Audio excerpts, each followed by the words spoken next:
My name is Jorge Vega. I'm the recently joined member of the school committee for Ward 1, and I'm really excited to have folks come out for our very first family forum.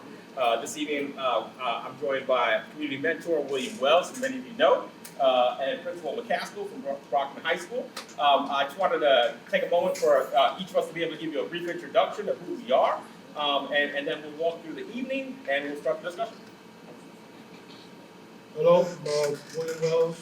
I am a former community mentor here at West Middle School. I started out at the high school almost 10 years ago. I was there for 2 years, running a few programs, and I was at West for the last 6 or 7 years, running programs here, coaching football, strength programs, after school programs, stuff like that. I offered my services to Jorge. I want to be as much help as possible to him in this entire journey because it's a long one, as we know. There's a lot of things going on, but I also want to make myself available to you as well after tonight. Hopefully we can all get the work done in this ward and represent this ward well. Thank you. Good evening, everyone. I am Kevin McCaskill, principal at Brockton High. Just very briefly about me, this is year 36 for me. I started my career in Springfield, Massachusetts. I was there for 22 years as a middle school math teacher. For 6 years, 8 years as a middle school assistant principal, 2 years as an elementary school principal, and I spent 6 years as a principal of public vocational technical high school. I then went on to Hartford, Connecticut to work in central office and central office administration for 5 years. And for the past 8 years, I was in Boston as the executive director at Madison Park Technical Vocational High School, and 2 years as the assistant superintendent of the Office of Secondary Schools. So I've been in Brockton since January 2nd. So it's been 5 complete months, and I know I'm interested to hear from everyone questions that you may have, but it's been a ride. When I say a ride, it's been a great ride, and I mean that seriously. For me personally, it is to see all the attributes that this school has that no one else in the Commonwealth has. We really got to utilize those resources. We got a lot of work to do over the next few years. But I know with the assistance of our staff, in this community here in Brockton, great things are going to occur. It's not a pipe dream or some lofty aspirations. It's just a fact. There's too much here in Brockton for the school to be in the position that we're in currently, but we won't be there long. And it's going to take everyone having true faith and hope and a new way of thinking about that high school, and I'm sure that we will definitely change the fate of it. So I am honored and humbled to be in front of you tonight and look forward to the conversation. Thank you. I support Jorge Vega, I'm the Ward 1 representative on the school committee. This is going to be my 29th year working within schools. I'm from New York originally. My wife and I moved up about 20 years ago. I started my career as a K-12 theater teacher. I then made the transition to educational technology. I really believe in the idea of being a lifelong learner. I believe that education is one of the few fields where you have the opportunity to reinvent yourself again and again and again. And most recently, I had the opportunity to take another step forward and become a part of Brockton School Committee. I'm really excited about the opportunity. This is an important time, as we all know, for our district. And it's conversations like this that begin the transition. It's partnerships like this that begin the transition.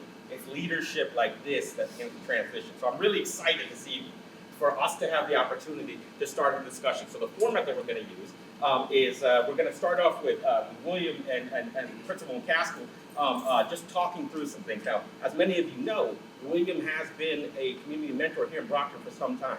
He has heard the opportunities and concerns that so many parents have shared with him in the various capacities that he served. So we're going to lead off with a conversation led by William with Principal McCaskill. We'll follow that up with some of the questions that were submitted in advance of this meeting from folks here, and then we'll open up the floor to follow-up questions for the principal. Our goal is to leave here by 8 o'clock tonight. I like to stick to the time. So I'll just kind of be moving things along, but I'm really excited you're here, and I'll hand it off to William and the principal. Thank you. So during my time working here, I know safety has been an issue with a lot of parents, a lot of students who've had concerns about going to the high school because, they didn't feel safe. A lot of the things that happen, make it on Snapchat, so kids talk. And there are a lot of kids that we work with that talk to their parents and let their parents know what's been going on as well.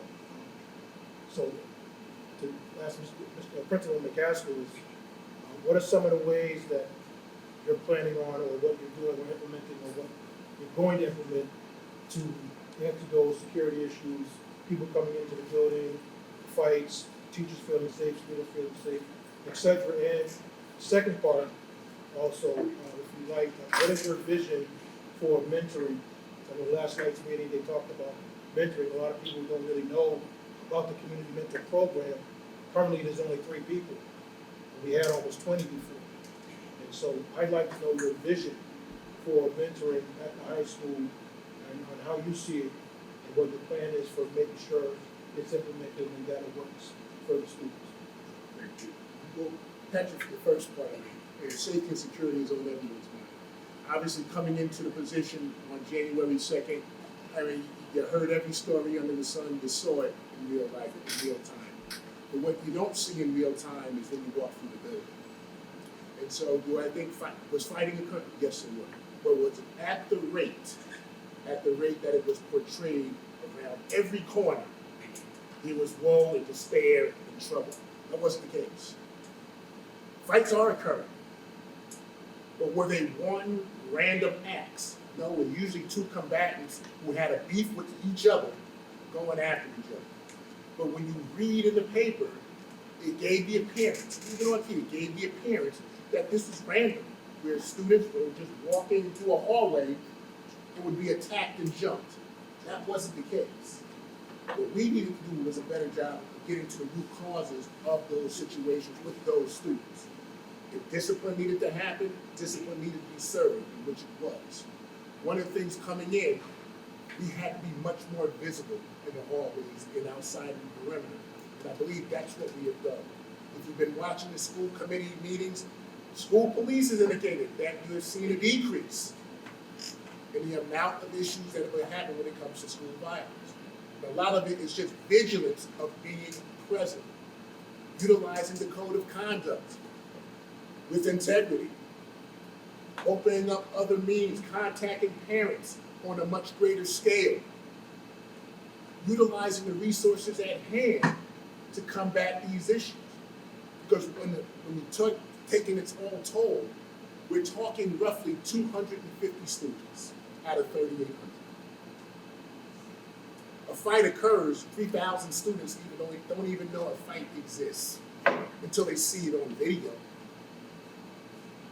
But you would think that these were happening simultaneously and concurrently every single day, every single period going on in our schools. But one of the things going back to that vigilance, people that get out in the hall, teachers have to be out in those hallways. Administrators have to walk those hallways. Visibility reduces the propensity of things occurring. And that's something that we have done a better job. Are we where we need to be? No. But that's all about changing the mindsets of every adult in that building. And also, most importantly, our students. One of the things we've been talking about is creating that culture of excellence. And so when you talk about a culture of excellence, it's just not academic performance or athletic performance. It's about character. Both adults and young people. And so when we start talking these things and they start seeing visuals, we start seeing the way we model that culture of excellence, that's going to be the biggest change and it's going to be the biggest lift. When things occur in the neighborhood, one thing I can say about school police, very vigilant about text messages of things happening over the weekend that we need to be on alert for when we come in on Monday morning. And I applaud that.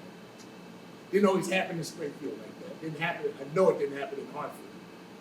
And in Boston, doesn't happen. Does not happen. But here, building that tight-knit community and that partnership, we talk about partnership, having that where we can get combatants over the weekend, getting them into a situation of saying, these are things we've heard. If this happens, here's a consequence. Now, if we need to meet about it, let's meet about it. But we can't have this disrupting the flow of school. So one, it's just, if we can put 27,000 people in the hallway, is that gonna change the culture? No, it's gonna give you the appearance of it being safe. Mindsets have to be changed. One of the things that I've always talked about, when we get to the mentoring in a minute, we're losing students every single year. In Brockton High School, I know I've heard numbers as high as 6. I remember the days we had 46, 4,700 kids. We're at 3,800. For every student that leaves, that's dollars going out the door, which reduces our ability to better serve students. And the goal is that how do we recapture that? Creating a safe and secure environment, but most importantly, showcasing the good that is going on that is always overshadowed. There's more good going on than what was portrayed in January and February. And it's just not the music program, the theater programs, which are just outstanding. How many schools offer AP, advanced placement, international baccalaureate, dual enrollment, and early college, and creating a work-based learning program to boot? There aren't many. Vocational schools do, but none of them have an IB program. We do. How many schools have a planetarium inside their school? This was built in 1970, which is amazing to me. No school does, but we do. So how many schools have a freight? Anyone know what a freight farm is? We can grow, you ever see the back, the trailers of those trucks? We actually have one on campus where we grow agriculture. How many schools have that? I know maybe 5 in Boston. But you don't see that in Lawrence, you don't see it in Lowell. You see it here, on our campus. And that campus that we have, unbelievable. You would think that was Massasoit Community College. We have all the resources we need to be an outstanding model of education. The question always becomes, and I share this with the staff all the time, do we have the will to do it? And it's rhetorical, because I can't answer it for everyone else. I can answer it for myself. But we've got to get parents to that mindset. We've got faith in this. Yeah, we've heard the stories, but you know what? We're coming anyway. Because we see the big picture. And I want folks to see that big picture, especially with this incoming freshman class. This is going to be our foundation. We are planning to front load all our resources to build and fortify our foundation. In over 4 years, you will see a change. I get to mentoring is everything, especially for some of our young men who are in the public schools, who had COVID eviscerated a lot of the gains that probably a Brockton community such as Brockton made, and we have not recouped them. And so when I look at mentoring, I always say, how is mentoring going to be done with integrity? What I mean by integrity, I've seen it work, but I've seen the vast majority of those programs fail. And why? Because of time. Coming in every 2 months, sitting for 30 minutes, and then leaving and checking off a box is not mentoring. But really having a plan, a course of action, almost like a program of study with this a lesson plan of how we are doing this, and really connecting with the families as well. And when we create that triangle of school, student, and mentor, when we are all on that same triangle, and that works, when we are always in communication. I'm a big advocate for mentoring, but at a cost. I want folks to be committed to this. Because so many times, I saw it in Springfield, I saw it in Hartford, and it's currently happening in Boston. We've got these mentoring programs, they have a lot of rah-rah coming through.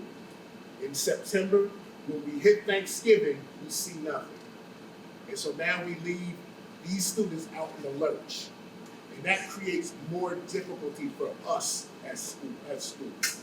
Because yet another adult has disappointed them. So I really want to sit down and say, what's the scope look like? And if we're committed, let's make it happen. But we're going to hold, and I believe always in holding each other accountable. Things that we're not doing, let me know. But there are things that we have to discuss. We'll sit down and say, these are the things that these are what we agreed upon, you've got to deliver. Thank you. So there's a lot that's covered in that moment. I'll say this too. What's been interesting, in my conversations with William, in my conversations with Principal and Council, like when given the opportunity to walk the halls with Principal and Council, everything he's saying about what the perception is and what the reality is accurate. Are there challenges? Absolutely. Is at the level that media and haters would have you believe? No. And I think what we're beginning to discover is that when I talk about the partnerships that exist with mentors like William, when I talk about the leadership that exists with principals like McCaskill, it's also about what this group chooses to do from this point forward. That freshman class that the principal is talking about, that foundational group, is present here. You may have children who are now beyond that freshman year, but you still have an investment in BHS. So as we continue these conversations, it's going to be essential that we do more than come, but that we go back out and spread the good work, right? That we go back out and link up with these mentorship programs, that we go back out and we find ways to make the change, right? So that's it. That was a lot of heavy talk. Let's start with some simplest questions. So, Principal McCaskill. Yes, sir. How are students placed into houses? Students are placed in it's random. It's an algorithm, and it's random. There's one that I did learn. If there is a sibling, they will give sibling preference as well, and that's all part of the algorithm. So coming in, it's not like the first 25 is red, and then the next 25 is yellow. So now they're randomly selected. I'll give you one. I'll give you another softball. How do students get into the IB program? IB is given in your junior and senior years, and there's an application. There's a process. There's an application process that goes through. And so, if you have to put Julia Baker is the IB coordinator. Okay, let's get some meat and potatoes. What advice would you give to an incoming ninth grader? And what advice would you give to their parents or guardians? High school is not scary. Although you're walking, and really, take it from me, I survived high school. And so did my 4 children. They survived high school. But when you walk in, and I'll just make it Brockton High School specific. You walk in, and how many students are here at West? About 500, 600? About 500, 600. It's probably the same, give or take 100 students everywhere else. And there's 3 grade levels, and you pretty much get the run, especially in the 8th grade, you get the run of the building. But you're in this small community of 500 to 600. Next thing you know, you're amongst 3,800. And when you get off the bus, all you see is this mass of people. Some very large, some, look kind of small. So, when you see it, and you're just seeing waves of kids, because trust me, my first day of January 2nd, seeing that wave come towards me off those buses, I said, I'm used to them coming one at a time. But when you get beyond the vastness of the crowd, and when you look at the building, which is 550,000 square feet, and when you start thinking of how big the building is and how vast the student body is, the focus becomes, what do I need to do to be successful? That's what it breaks down to. Having your plan for success inside. Now trust me, if you want to get in trouble, there are ways to get in trouble at Brockton High School. And I think that goes here, there, or anywhere else. But when you're coming in, besides the people that you're going to see, I can tell you the first week you're going to be lost. You'll be spinning around in a circle right near the core, and you might get caught up in the traffic, spinning around. That's okay, there'll be adults to get you there. But once you get through that, now it's the focus, what am I going to do? What am I going to do? And the principal can't answer that question for you. He wants you to be successful. But you have got to be the one determined.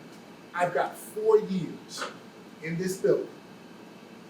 I've got all these resources around me. There is no excuse for me not to be successful. I've got support at home, and I know if there's a problem, I can go to my mother, my father, or another caregiver. And they can reach out to anybody in that school, including the principal, and help me to be successful. And so when I go in there with that mindset that the world is set for me for success, and it sounds like a pipe dream, it sounds corny, but it is that simple. Because so many times these students see what's on the other side. Those students that are skipping. Those students that rarely that make it late to class every day. And it's easy to transition into that. But believe it or not, you're in the minority. You're in the minority. And now you are setting yourself up for a struggle in high school. High school, that freshman year, if you buckle down, get involved in some wholesome activities, and what I mean by wholesome activities, athletics, clubs, student-based organizations like DECA. High school becomes a joy to go to because that's the connective tissue. When you involve yourself with other activities outside of academics, it draws you closer. And it doesn't matter if you're a freshman. Because now you're dealing with seniors, juniors, and sophomores who are now accepting you into another realm of the school. I'll give you an example. If you ever involved in the music program or the drama program, you're involved in the biggest family there is. It doesn't matter if you're a 14-year-old freshman coming in for the first time. That 18 or 19-year-old senior embraces you. Now they have high expectations of you. And we set up quasi-mentoring, as we see, within those things. That's what we're trying to build with our athletic teams as well. But you simply being involved in activities that will help you progress as an individual. It's the best thing. I tell every single freshman, I don't care what it is, get involved in it. That's positive. That's positive. One, the time will fly by for 4 years. Before you know it, you're walking across that stage in 4 years, wondering where the time went. So, yeah, it's going to look awesome. Very daunting at first. But when you get it to you, where it's just very personal in nature, you make it about you, high school becomes much simpler. I'm going to put this question both to Principal Castle and Mrs. Wells. So when we talk about opportunities to volunteer, opportunities for families to volunteer and support BHS both in the building and outside the building, what are the opportunities that a parent, a family can engage in? So, for me, from my experience, if you're a parent, so I've met a lot of parents who have mentoring programs, and they like to work with kids, volunteer their time with kids. So I'll speak on that part because I know some parents who do that. If you are creating a mentoring program for kids in our schools, you have to be committed. You have to lead with integrity. You have to know how to build relationships. You have to know how to talk to people. So if it's something that you want to do, if it's something that you're passionate about, you want to help your kid, you want to help their friends, you want to create something that can potentially grow to be something bigger, that can help the entire community, and not just a specific body of children, then I would say create your program, come up with data, and present it. But you have to be prepared to be consistent. You have to be willing to be consistent. You have to be willing to sacrifice. These kids need mentors. Kenny Montero has a mentor program called FAM. And it was pulled, unfortunately, right, because of the funding. So people who have children and families in the district that are trying to grow something to help these kids, just make sure it's consistent, make sure it's in writing, make sure you can present it, have a plan to make sure that it's going to be effective. If you can't get into mentoring or go into a program that you want to bring and create for kids, expecting to get paid lots of money, that's not why we do this. That's not why I do it. I still keep I don't work in the district any longer, but I still keep in contact with my kids. And I don't get paid to do that. It's because I love my kids. But that's the heart you have to have when you do this work. whether you're a parent or not a parent, you just want to volunteer your time. Don't go into it with the expectation of wanting to just get paid, because it becomes unfruitful. You have to want to do this work. So if you're a parent, you have a program, present it. Make sure it's going to work. Know what kind of kids you're trying to reach, and make sure it's consistent. That's what I would say to them. Thank you. That kind of segues, like, you had a second part to the first Oh, question. my bad. How parents can be, but it really, the two are interchangeable. And with parents, staying involved. The myth is that kids are grown, they're growing up, they don't need me as much, no, they need you more. They need you more. Matter of fact, parent meetings should be stacked in high school, because there's more on the line going forward than there is, and again, not minimizing elementary school or middle. Think about the magnitude of decisions that have to be made while they're in high school. If they're going on to a post-secondary institution of higher education, if they're going into the world of work directly from high school, if they're going into the military, if they're going to take a gap year and what that means. Parents have to be a vital part of those decisions. Now, the ultimate should be your student's decision at the end of the day, but yet you have given them guidance and direction and making the best decision for them. And that's the crucial piece that sometimes parents, and you're talking to a guilty party right here. My kids are grown, my kids are all, matter of fact, I know when I talk about my age, kids say, you that, yeah, I'm that old. Yeah, I'm that old. But I can recall having when my students, my kids were going through school, my participation in their school diminished. Not knowing that they needed me more at the high school level than I would ever know until I got to my fourth one. And then I started doing it right. And so, and I just noticed a change in him when I was going to meetings at school, when I was engaging with his teachers, instead of with the other three, call me when they do something. And that's the popular notion, call me when something happens, or don't call me if nothing's happening. But actively engaging myself, he probably, out of my four, probably had the most fulfilling high school career of anyone. And it's just simply about connections, staying connected, asking deeper questions as opposed to, hey, how was school today? And you get the standard, yeah, it's good. And then they walk away. Now tell me what good means. Tell me what good means. Good that you didn't get in trouble today, or good that you learned something today? Tell me something. And so really actively engaging in conversation is such and I know everyone is busy.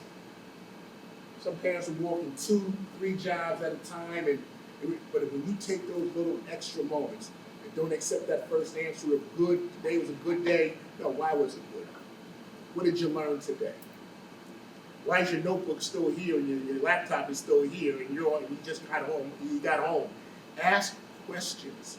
And you don't have to interrogate them, but show them that you really care about this. And if it's important to you, it should be important to them. And that's for 4 years. They'll appreciate it at the end. They'll truly appreciate it. And in my last point, there are 2 words that I always say about with parents. One is engagement, one is involvement. I was an involved parent. I made sure my children were prepared to go to school each day. You have no excuse not to be successful. You have a laptop. You have a book bag. You've got pencils and pens galore. Why? Because I take them from school and bring them home for you. But that's the mindset I had, that as long as my children were prepared each and every day. You eat breakfast every day you eat breakfast here. So you were in the right frame of mind to get into school. That was involved. Making sure my children were prepared, and also making sure these are the conversations I have with parents. Now, engage, you take it another step further. You're inside the school. You're seeing how can I be a benefit not only to my child, but to the school community at large. That's engagement. And there's nothing wrong with an involved parent. You working double shifts, yeah, you don't have time. But I make sure that my child is ready to get in here, not causing problems, ready to be successful. I love involved parents as much as I love engaged parents. But as long as we got both of them, we are fortified for success. All right, let's continue with D question. Do you foresee any of the district's budgetary challenges affecting either the athletics or arts programs at BHS? The straight answer is no. God forbid we cut that music program or drama program. I think you'd be running me out of Brockton on the radio. No, I really don't, because they're components that are tried and true. And when you look at the sheer numbers that they serve, why would we cut success? So maybe our culinary arts program got to sell a lot of spaghetti dinners to make some things happen. But we will look high ahead and really make sure that we have no cuts in successful programs.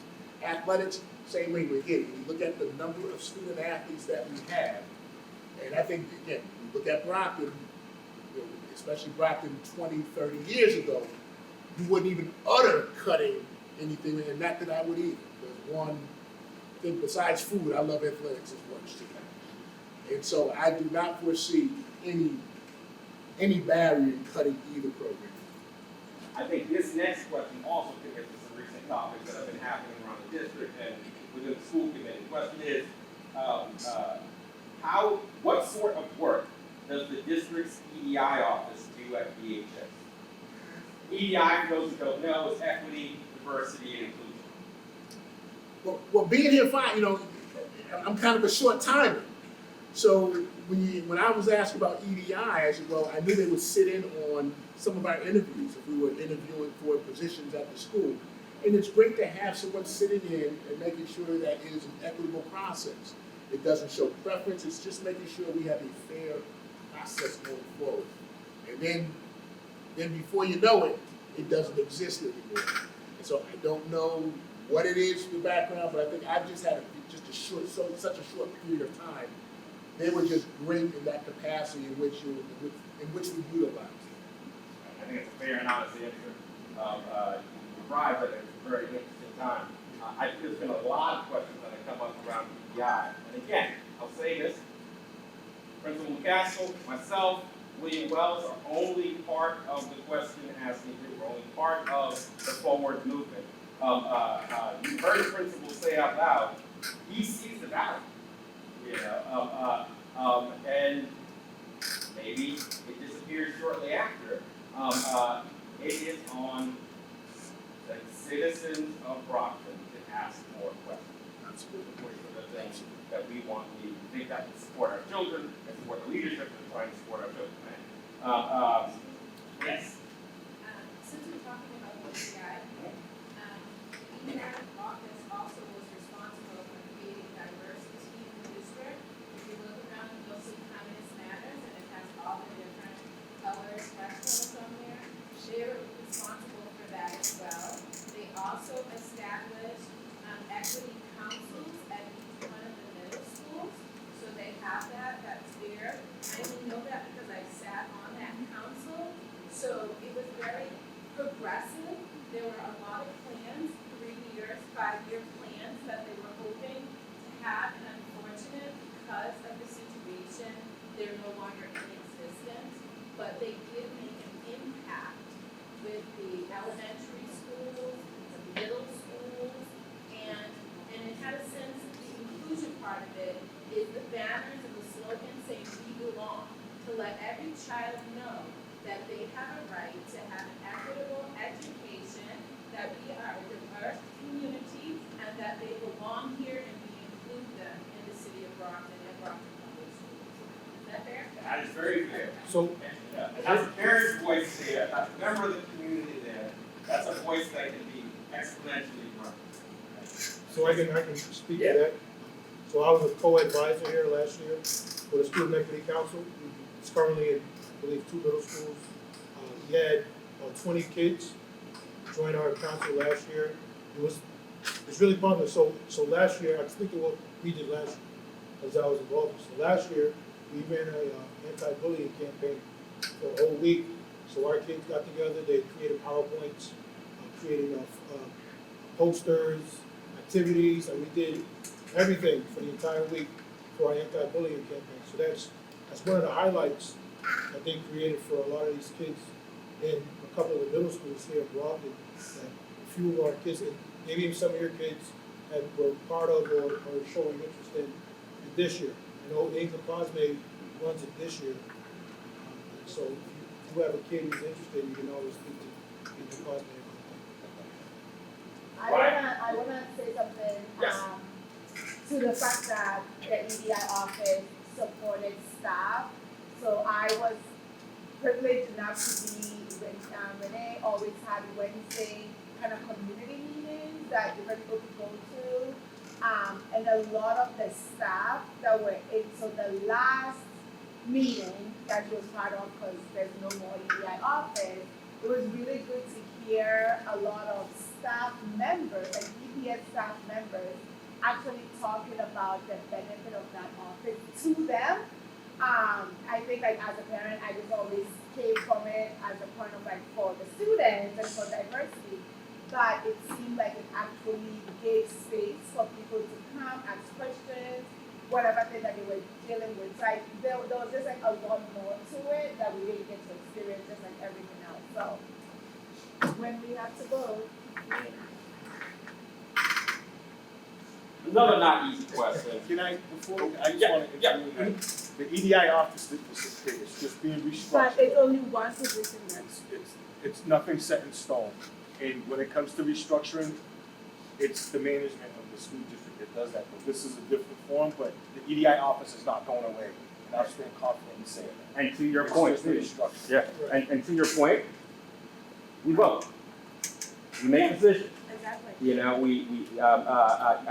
Vice Chair Rodriguez is absolutely right. It hasn't gone away, but it sounds like what people are asking for is expansion.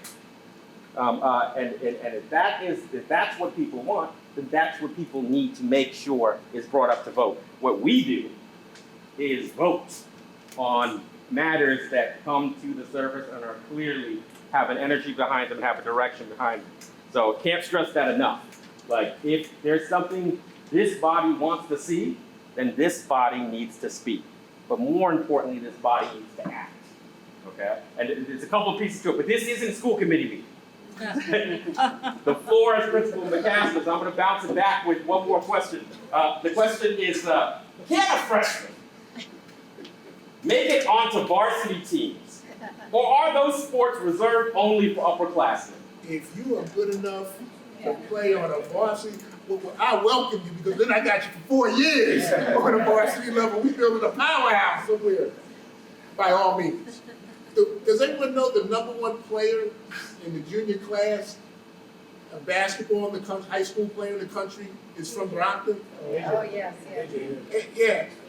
He's at IMG Academy, correct? And I'm saying, could we get one season out of him? What? And he would have been a freshman. I guarantee he'd been close to a state championship with that 1 year. So by all means, if you had the skill, the talent, and the maturity has a lot to do with it as well. By all means, you could be on a varsity program as a freshman. Excellent. So there have been a number of questions that were answered in the initial back and forth with Mr. Wells and Principal McCaskill.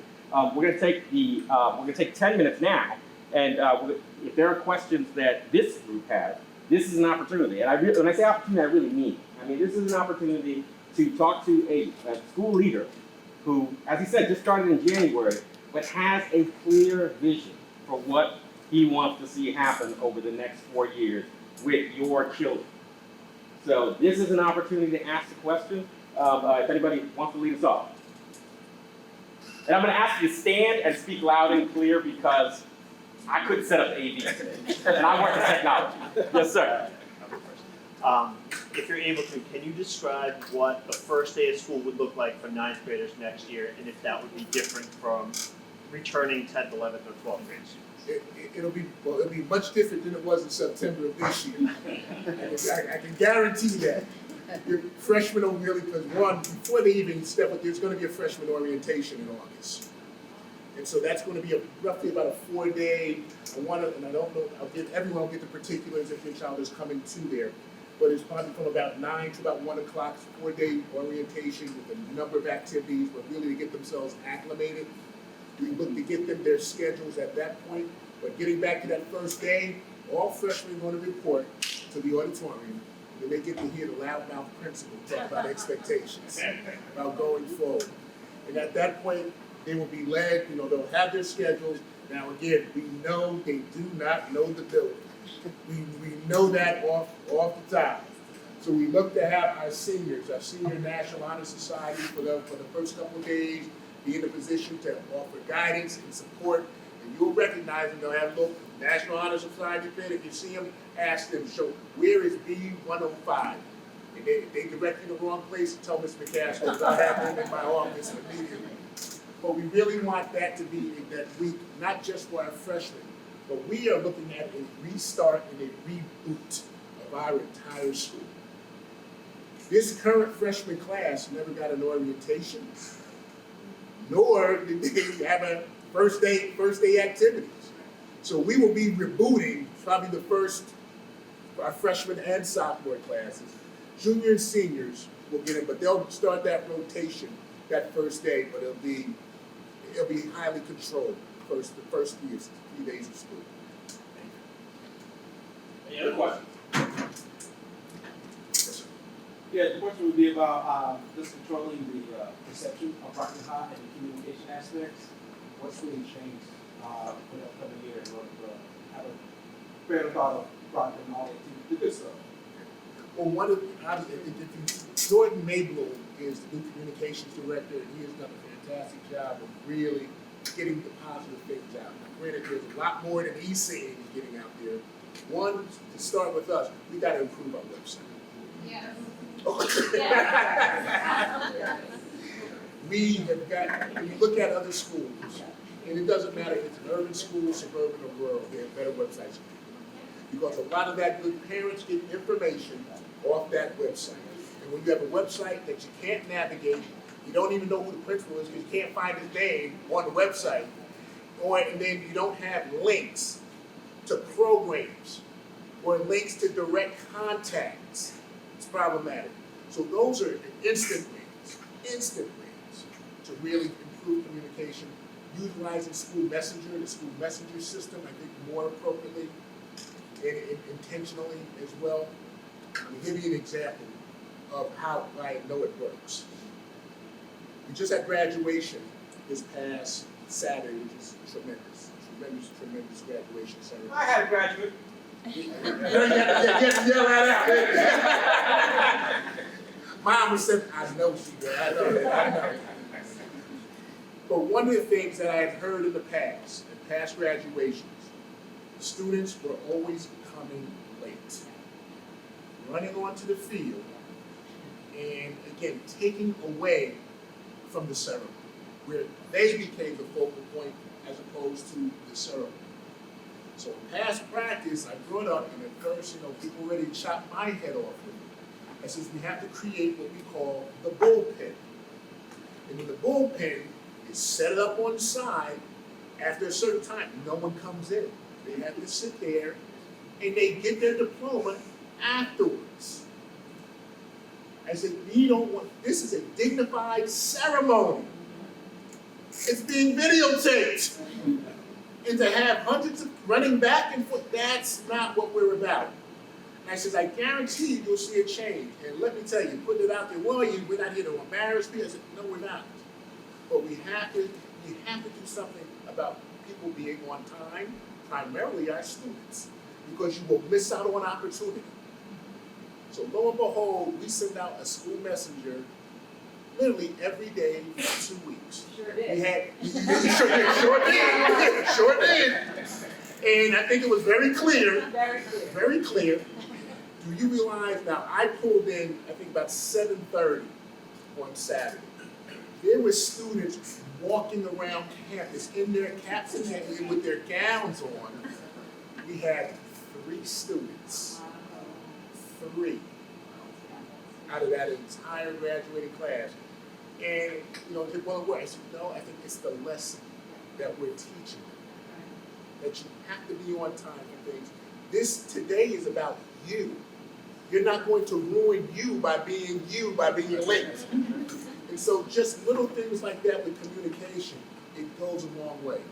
And I think now when we start looking at, we have a media program right there inside the school. And the question becomes, why aren't we utilizing that? Because they have a great YouTube channel. I know, that Hot Wings Challenge, I'm not doing that, I ain't doing that. That Hot Wings Challenge, but why aren't we doing small vignettes about programs, student interviews? Having Mr. Rodriguez and Mr. Vega being interviewed by our students about what it is to be a school committee person, what that means. And we'll eat the hot. And they'll eat the hot wings, I know that. But see, that's how you get the word out. Now, the enterprise promised us that they were gonna do a positive story a week. Well, it's about every 2 or 3 weeks they're doing it. But they have committed to that, of really getting out. Now, hopefully they'll follow up. But you haven't seen, and this is why I know it's working, you haven't seen the vitriol that we were getting in the past. You're just not seeing it. But that website is priority. Priority. So if you might know the web designers, let me know. Yes. In the middle school, elementary middle schools, there's always been a hub where we could, as parents, can academically kind of see how they are doing in school, like updates and stuff. Is that going to stay going forward when they get to the high schools? I mean, are we still going to have that ability to see how they're performing? So the question is, can you still Can you repeat the question? It's through infinite campus. So you'll still, that will still be available. Now, we have to do a better job of updating it, and that's that's a commitment that the principal will make. That teachers have to update it regularly. I know it's a lot of work, especially if we're talking a vast number of students, but that's our obligation. That's something that we have to do. So we'll continue. Yes. I just wanted to say that my son has been in the Brockton school system for 9 years, split 3 and 6 for the scholarship, and he's had amazing opportunity. So when high school came, all his friends were being scattered, and he actually is one of the only ones of his friends that are going to high school, which makes me sad. So I never looked into other schools because my child said to me, "No, Mom, this is what I want." So can you assure me, Mom, that I did the right? I'm coming right over to you right now. And, You made the right decision, and I mean that sincerely. I mean that sincerely, because you believe in us. That means we got to believe in your child and you and your family.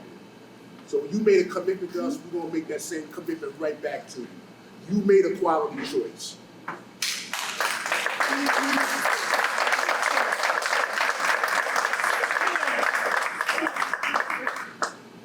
Any other questions? I got a question. So my question, so I'm one of those nerdy parents, and I actually read I already received, since I have an incumbent 9th grader, I've already read the manual. So I would admonish you guys as parents that have freshmen coming into Brockton High to definitely as parents see what your rights are. You know, see what the district promises them, and then hold them to it. He doesn't mind, so that's one thing. He doesn't mind. That's right. But the other thing is, in looking in that manual, it mentioned that there is an app there, so that if students are, depressed, or if they have any kind of, if they're suicidal, that they can definitely report that. Right. People will be able to observe that and report that. Now, this is my question. Since you have that goes out to all the necessary bodies, if can't you in the media department have something set up for the parents so that we can get information in real time as it relates to our students when they're there? So we don't have to hear via Facebook, and I mean, I'm blessed because I'm the co-chair of the district parent advisory council, so I'll get a lot of information, but we want to make sure that the information is vetted and it's accurate for all the parents whose students are attending Brockton High. How can we work together to make that happen? And that, us working together with IT, the IT is up to date, making sure that we have the capability of doing those things. I think that's a deeper conversation that doesn't take 10 years to solve. I think what is the information that we get? There's a lot of quality information when it comes to social emotional learning Right. and resources. Resources are crucial. And if you look at our website, you'll never find it. You'll have to navigate through it. So if we have those quick links, I think I spoke about that earlier. Right. Quick links for research. You see your child is depressed. What if some of the links, click on this, SEO, click right on it. And then it also states contacts, not just a number that hits a voicemail. And so I think that's where we really have to do a much better job. And I'll hold myself accountable for that. And then also on the back part of it, as far as the website, because we did approach the district with a proposal in upgrading the website. So you have applications that are there, if parents are interested in being involved. Unfortunately, you receive a 404 error, and it doesn't go back to the person, and you don't know if the person gets you, even though the website says they're gonna contact you in 72 hours. What is exactly? Just saying. Hartford, Connecticut had the best constituency policy that I've seen probably since in my 36 years. And what that constituency policy indicated, if you were contacted by a parent or a caregiver, you had 24 hours to respond. Without excuse. If you didn't do it, we knew we had an email or a phone call to come to the superintendent's office. Not the assistant superintendent, not the director, the superintendent. And so constituency policies are really crucial, especially when it comes to serious issues when it comes to mental health and health and welfare, period. So those are things in which we are really now, I can't talk for all the schools, I only oversee one. But I know that if there are things, if with 30, and we just happen to have the largest population going, we need to set up those systems in place in which there's a crisis going on. We are just not getting an email, we are really making direct contact in real time, in your words, and I believe in that, in real time, making sure that we're meeting that need. Right, because since we have a multimedia department right there on property, what I see is we're not utilizing them, as you mentioned, along with the multimedia department that works for the district. They're your boots on the ground. They're the ones that's gonna let you know, and they're the ones that's gonna change this narrative here at Brockton. To that point, and not to belabor it, we can get so many public service announcements coming out of something as simply going to class. Some of the videos, the short vignettes, they are, first of all, they're hilarious when you see them, but they are right on point about having character, about being the best person that you can be, about being assistant, about being on something as simple as why you should be on time for school. Something so simple in elementary, but it works in high school. So, it's Mr. Halpo, who's here, who's the teacher that he's told me, yeah, I'm willing, and the students, they're always willing. They're always willing. It's a matter of the administrative team getting it done. I want to be mindful of time. Before we close out, like any good elected official, I want to do two things. I want to make sure we acknowledge some of the folks that are with us and give some space for some members of the West faculty and staff to talk to us about some opportunities that they brought information about. And then William and I are going to seal the last two questions before we close out for today. But I just want to first thank, we have Vice Chair Tony Rodriguez from the school committee with us tonight. Thank you for being here. We also have quite a few members of the Brockton High School School Council here. Can you just raise your hand if you're a member of the Brockton High School Council? Raise it high. Okay, notice, Principal McCaskill is raising his hand as well.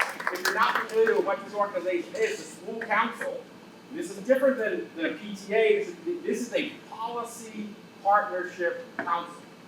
It is comprised of parents, It is comprised of teachers, it is comprised of school administrator, and it is comprised of students. It is one of the most unique opportunities to be involved in Brockton High School that I've seen. I serve as the communication liaison there, and it is an incredible opportunity, especially now as the school moves under new leadership, to be a part of everything that we've discussed. So can't stress it enough. If you're interested in learning more about the Brockton High School Council, please email me directly at jorgevega@bpsma.org. That's right, I got myself a Brockton. So please reach out. I will share the information. I'll get you on the mail list. And next year you'll be able to join us in that. I'd like to hand over the floor to our friends from West.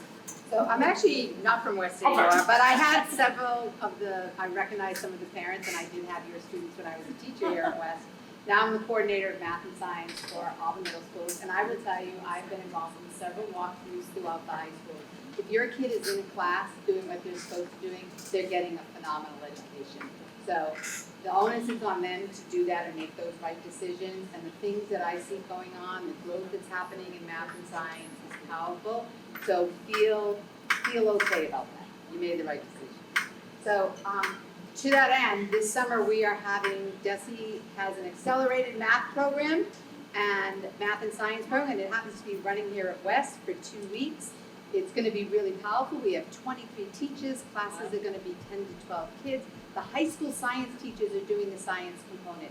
They are making it about nutrition and the impact that your nutritional choices make on the environment. So it's really cool, and we're going to be doing the math that goes along with it. It's all fun. There'll be no tablets. It's all interactive.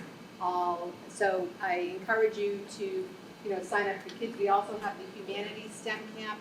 This is a month long here at West as well for 6th, 7th, and 8th graders. So if you have any students in the middle school and you'd like to sign up for these, get the flyers from them. So good to see some of my familiar parents from the past. And this is, go ahead, Kathy. So Kathy Lewis, the guy who comes our West. Honestly, I'm not a Brockton student, but I've worked at Brockton since 1995. No offense to Principal McCaskill, he inherited this website, but the previous website was amazing. The scholarships, the clubs and activities, you could scroll and scroll and scroll and still, it's amazing. So my high school where I went to South Weymouth, they didn't have nearly what the high school offers. So again, get your kids involved. If there's a club or activity that's not there, they'll make it. They'll find an adult and they'll run it. There are positive things if you are willing to look for them, because they're there. I know the media sends out all the and the kids with their phones sends out the negative, but the positives are amazing. I wish I went there. We also have school committee alumni here. Jared Homer from Ward 3. But this is testament, right? Like, we're all committed to these dialogues and conversations. So it's thanks for being here. It's incredible to have that kind of in the space. I was just asked if a brief parent testimonial could be shared, and I could not say no. I was told I couldn't. I know. I really just wanted to share. I told Principal McCaskill, I would blow the horn and get every parent to feel comfortable about sending their child to Brockton High. My son went here, my daughter is here, and just like you, he just wanted to go to Brockton High. And there was nothing I could do about it. So we went. We didn't really want to go, but we went. We did the open house. I like to say I'm a former scientist, and so seeing the science lab only, my husband still works in science, we were like, he's gonna go, because it was just that amazing from what we've seen in industry. He's been there. I think someone said getting involved, like he's in the band. He played baseball his first year, and then he quit. Coach Evan, sorry. And he quit and joined track because he really connected with that coach in a different way, and he's being challenged. Track season ended, and he's in the gym every day because next year he has a different goal, right? So, and I remember saying to him, do you think it would be better if the school was smaller and it was like a freshman school only and you know, and he was like, no, because I benefited so much for the seniors I was around. So there is good when your kid is focused, and I also think like for young people, when they want to do something, it's because their heart is in it, and that is going to motivate them more. So I love it. Like next year, he's gonna be a junior, and he's literally taking 2 AP classes, 2 IB classes, and I'm like, that's like college. Are you gonna be able to do it, right? So there is a lot that goes on. Get involved.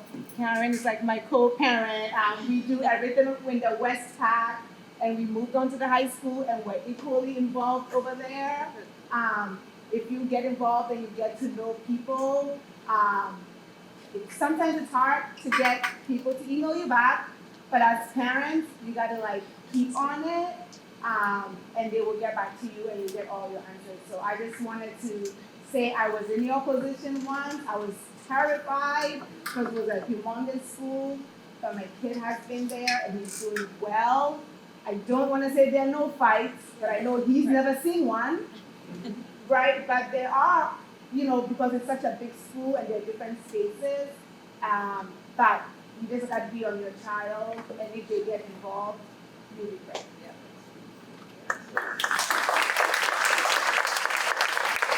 William and I are going to do the last 2 questions.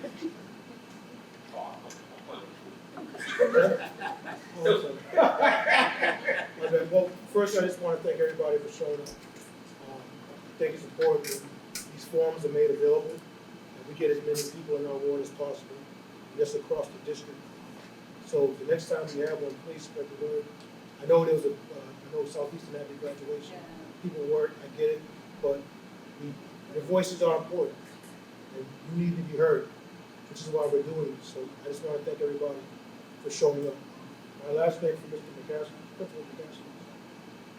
Do you have what is your plan or your vision for encouraging and motivating teachers to stay at the high school? Because we need our teachers. Kids need their teachers. We need people who actually want to teach, want to stay in the classroom, want to be around these kids. Do you have a plan, or what is your vision on helping more teachers come into the district, and then helping to keep teachers in the district, make sure they're not willing to leave? You want the best in the class. The bottom line, and every principal and every central office administrator will tell you the same thing. And when you say you want the best of the brightest, I go one step further. I want the committed. Because when things are going great, everybody wants to be a part of it. But now, this is where we are. Who is willing to lock arms right now and walk as one? And walk as one. That's who we want. And if folks, and this is what we're seeing right now, will we lose people? Yeah, we will. Because we got a heavy lift. But yet, I've seen the locking of arms of individuals who want to make this happen. We also have to actively engage recruitment. What I mean by recruitment, just like in sports, when we go and we recruit athletes, we go to these schools of education. Who is your best and your brightest? And I'm going to go into their living room and sit down like a college recruiter. This is what we got for you. You come here and and you sell this. And then when they come in, you offer supports to your first, second, and third year teachers, similar to what we do with our freshmen. And when people see that you have actively engaged them in support, that you have a vested interest in them, of being the best they can for our young people, people stay. Because you don't get that everywhere else. So really actively recruiting, setting up not only a mentorship that we talked about for young people, mentorships in-house at Brockton High School. Who are our best and brightest to put in front of our young teachers to move them along. But the one thing that's intrinsic that we want to have in the hearts of all our teachers, somebody cares about you. That you are back, that we value what you bring to the table. And when we do these ones, when I've had the opportunity, and I don't want to belabor the point, folks, I know the hour of the time. When you hear in focus groups that we were never valued, We feel that we don't count. That narrative has to change. We have an open door policy, and I know some people use that open door policy liberally. I do. And so, and then you And I wait. love it, and I love it. I And tease it a lot about it. But see, teachers are utilizing it now, where there isn't this back and forth with us against them. It's what do you need to be successful? And when people start feeling that value, that sense of, I'm kind of important too here, that I've got a leg in with the principal, that we're in lockstep in what we believe, see, starts to change that entire culture that we talked about. So now people are more willing to stick it out. I can't tell you how many people have come down, you know what, I was on the verge of leaving. Well, I'm sticking out. We're going to see what you're going to do. And the next time, you better not leave. And so that's where we are with it. And that's that vision of really saying who is with us, who can see beyond the current condition and see beyond that and say, and it's not, and one thing I don't want, well, we used to be great. Let's say it's a different time. We don't use that, we used to be great, let's get great again. How about, let's start walking towards excellence. Because we're not putting parameters on where we're going. So that culture of excellence is to the point where it's beyond our current condition to places that we don't even know. And when people start seeing that large vision, they start to internalize it. And that's what we want to do with every single adult. If it's an administrator, teacher, paraprofessional, custodian, volunteer, that's the vision for all of us. Before we get the final word from Principal McCaskill, I just want to say, when the election happened for this war, the first congratulatory hug that I received was from my wife. The second was from Woody. Oh, okay. He demonstrated a selflessness in that moment. And the first thing he said to me was, go ahead, when you do your next thing, okay? That's mentorship. Yes, indeed.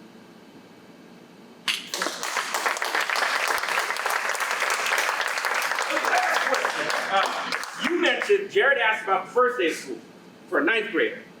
I'm curious.